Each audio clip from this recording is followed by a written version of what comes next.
एक छोटी सी मोटिवेशनल कहानी। एक छोटे से खेत में एक जवान लड़का और उसका दादा मिट्टी खोद रहे थे। वे मिट्टी को पलट रहे थे, उसकी गांठों को तोड़ रहे थे, ताकि मिट्टी उस वर्ष की बुवाई के लिए अच्छे से तैयार हो सके। उस काम में काफी कड़ी मेहनत थी, लेकिन उनके सभी प्रयास एक अच्छी फसल प्राप्त करने के लिए आवश्यक थी। बूढ़ा आदमी अपने 70 की उम्र में भी अच्छी तरह से कड़ी मेहनत कर रहा था। हाँ, थकान से वो काफी हद तक हौंट रहा था। हर प्रहार के जोर से उसके माथे से पसीना टपकता था, लेकिन फिर भी वह शिकायत नहीं कर रहा था।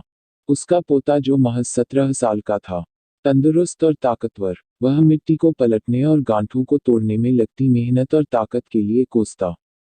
फिर वहां खड़े होकर वह हांफता और थोड़ी देर के लिए रुक जाता। थोड़ा आराम करने के बाद एक बार फिर से काम शुरू करने से पहले शिकायत करता। थोड़ी देर बाद पोता देखता है कि उसके दादाजी ने जितना काम करके जमीन को तैयार किया है, वो उसके तैयार किए जमीन से बहुत ज्यादा है। दादाजी, जब आप इतने बूढ़े हो फिर भी आपने मुझसे इतना अधिक काम कैसे किया? पोता अपने दादा से पूछता है। दादाजी ने उसे जो जवाब दिया उसकी उसे उम्मीद नहीं थी।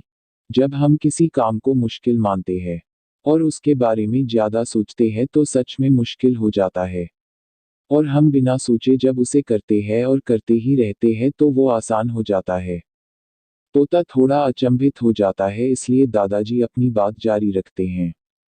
जब हम अपना समय यह सोचने में बिताते हैं कि कोई काम कितना कठिन है और अभी कितना सारा बाकी है, तब हमारा मन बहाने बनाने लगता है। इन सभी चीजों के बारे में सोचना, अपने स्वयं के विचारों के बवंडर में फंसना ही उस काम को हमारे लिए बहुत ज्यादा कठिन बना देता है। इसलिए समझदारी इसी में है कि वास्तविक रूप से पहली बार में शारीरिक कार्य किया जाए।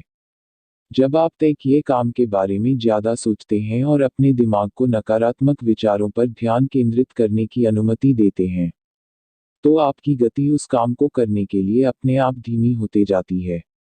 अगर आपको किसी भी काम के दौरान सकारात्मकता बनाए रखना चाहते हैं तो आपको तुरंत उस काम को शुरू करना चाहिए। और अगर देखना और सोचना है तो जितना आप आगे बढ़े, यानी कि जितना काम आपने अच्छे से खत्म कर लिया उसे देखें, न कि जो बाकी है उसे। उसके बारे में विचार करें। ऐसा करने से एक सुखद और सकारात्मक एहसास आपको उस काम को लगातार करते रहने की ऊर्जा देता रहेगा। अगर आप हमारे चैनल पर पहली बार आए हैं तो कृपया हमारे चैनल को सब्सक्राइब करें, सपोर्ट करें। धन्यवाद।